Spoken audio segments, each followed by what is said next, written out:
சஞ்சீவையும் Ravindra ஜடேஜாவும் trade பண்ண போறாங்கன்னு எல்லாருக்குமே சொல்லி ரொம்பவே பரபரப்பா போயிட்டு இருக்கு ஒவ்வொரு நியூஸ்லயும். அப்படி சஞ்சு சாம்சன் சிஎஸ்கேக்கு வந்துட்டா எப்படி இருக்க போகுது, சிஎஸ்கே ஆர்ஆருக்கு ரவீந்திர ஜடேஜா வந்துட்டா அந்த டீம் எப்படி இருக்க போகுதுன்னு நம்ம இந்த வீடியோல பார்க்க போறோம். ஃபர்ஸ்ட் சிஎஸ்கேக்கு சஞ்சு சாம்சன் வந்துட்டாருன்னா ஓப்பனிங்ல பிரச்சனைகள் குறைஞ்சிரும்னு நினைக்கிறேன். ஏன்னா ஓப்பனிங் இப்போ ஆயுஷ் மாத்திரையும் சஞ்சு சாம்சன் இறங்கிக்குவாங்க. 1 டவுன் ருத்ராஜ் கேக்வாட் பாத்துக்குவாரு, 2 டவுன்ல டெவல் பிரைஸ் பாத்துக்குவாரு, அந்த 3ல வந்து சிவம் டுவே பாத்துக்குவாரு. மீதி கீழே இருக்க பேட்டர்ஸ் தான் அவங்க பில்ட் பண்ற மாதிரி இருக்கும். அது ஆக்ஷன்ல போய் எடுத்துக்குவாங்க. அதே மாதிரி ரவீந்திர ஜடேஜாவோட இடத்துக்கு அவங்க வாஷிங்டனை ட்ரை பண்றதா நான் நிறைய இது பார்த்துட்டு இருந்தேன். வாஷிங்டனை குஜராத் பஜின்ஸ் விடுற மாதிரி இருந்தா கண்டிப்பா சிஎஸ்கே வாங்கிடுவாங்க.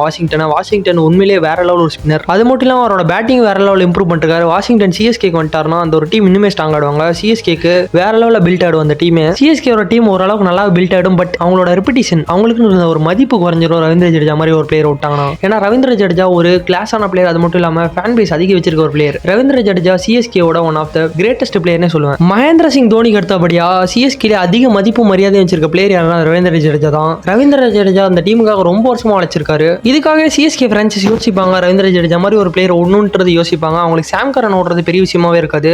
பட் ரவீந்திர ஜடேஜா ஓடுறது அவங்களுக்கு ஒரு மிகப்பெரிய ஒரு ப்ராப்ளமா இருக்க போகுது. இப்போ ஆர்ஆர் டீம் பார்க்கலாம். ஆர்ஆர் டீம்ல ஜடேஜா வந்துட்டு அந்த டீம் எப்படி இருக்க போறோம். ஓப்பனிங்ல சஞ்சுக்கு பதிலா ஜேஸ்வாலும் வைபவ் சூரியவன்ஷா இறங்கிடுவாங்க. ஓப்பனிங்ல எந்த ஒரு பிரச்சனையும் இருக்காது. மிடில் ஆர்டர்லயும் பிரச்சனை வராது. பினிஷிங்ல ஜடேஜா யூஸ் பண்ணிக்குவாங்க. ஜடேஜா கூட இன்னொரு பினிஷரை யாராச்சும் ட்ரை பண்ணுவாங்க. ஏன்னா 2025ல இட்மே வேற லெவல்ல ஆர்ஆர் பினிஷ் பண்ணாரு. அவரோட பினிஷிங்ல ஆர்ஆர் ஆச்சரியப்பட்டிருப்பாங்க. கண்டிப்பா அவரை விட்டு வேற ஒரு பினிஷரை ட்ரை பண்ணுவாங்க ஆர்ஆர். அதுக்கு ஆர்ஆரோட கேப்டன்ஷிப் இப்போ ஆர்ஆரோட கேப்டன்ஷிப் யார் பண்ண போறாருன்னா அதிக வாய்ப்புகள் ஜேஸ்வாலும் ரியான் பராக். இவங்க 2 பேர்ல ஒருத்தர் தான் கேப்டன் பண்ண போறாங்க.